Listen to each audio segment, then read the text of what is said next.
Reportažas parengtas iš ES ir Europos žuvininkystės fondo lėšų. Lietuvos žuvininkystės sektoriui pagal 2007-2013 metų programą yra teikiama Europos žuvininkystės fondo parama, kuria gali pasinaudoti Lietuvos žuvininkystės įmonės. Viena iš tokių įmonių – Tarptautinis akvakultūros centras. Įsisavinant paramos lėšas buvo įsteigtas Tarptautinis mokymo centras. Centre bus mokoma veisti žuvis uždarosiose recirkuliacinėse sistemose.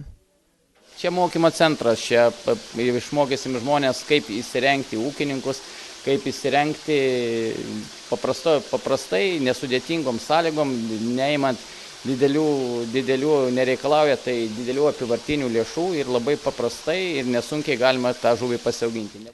Centre bus mokoma veisti žuvis uždarosiose recirkuliacinėse sistemose.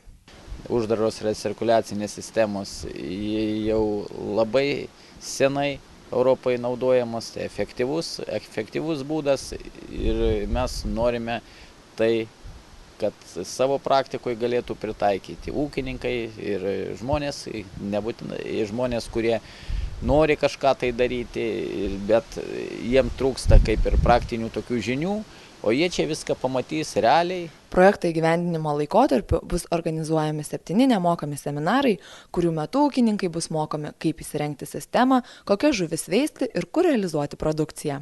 Visų pirma, nereikia didelių teritorijų. Galima sistemą įsirengti paprasčiausiame garaže. Efektyvumas žymiai didesnis.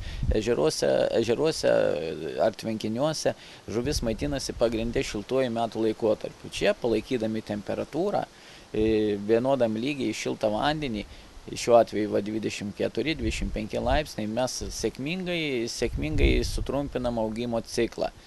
Toks būdas veisti žuvis turi daug privalumų. Gaunasi praktiškai šiltas laikotarpis ir ta žuvytė, jinai pastoviai, stabiliai ir jinai maitinasi.